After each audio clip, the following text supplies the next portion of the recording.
Hey, hope you're all doing well. Xvive, they've been nice enough to send me out a whole bunch of gear to try, to demo, to keep and use at my own gigs or here in the studio. And so far, I've genuinely been impressed with all of it. The quality that they bring into their gear at such an affordable price. I don't know how they do it. I can't imagine how that translates to making money, but they're obviously doing quite well. They were just at NAMM. I wasn't there, but maybe next year. They had a whole heap of well-known artists at their stall, including Phil X. Now that, I think, is pretty cool to have that dude show up for your brand.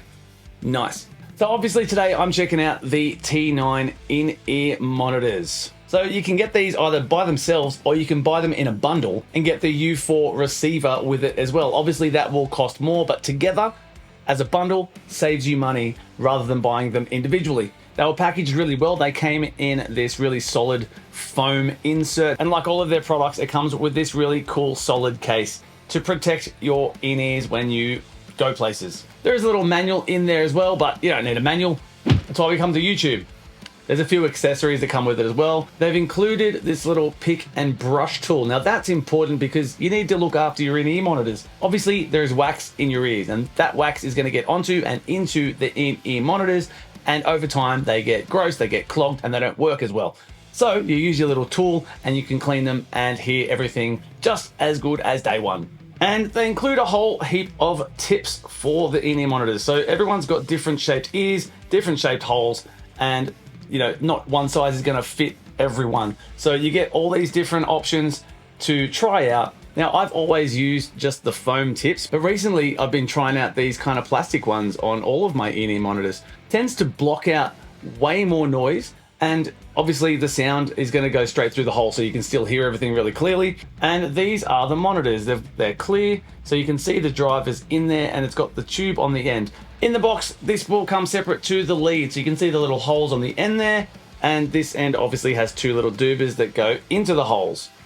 And you quite simply just push them in and they're attached. Now I will say and point out, I do find end there seems to be quite long and the whole packaging is pretty big. So if you've only got little ears, you may have a bit of trouble with them sticking out of your ear. To show what I'm talking about, if I put that one in my left ear there and you can kind of, you're gonna be able to see in-ear monitors anyway. You can see there. Now it doesn't stick out too much and it doesn't really look that stupid and it doesn't really look that out of place, especially these days.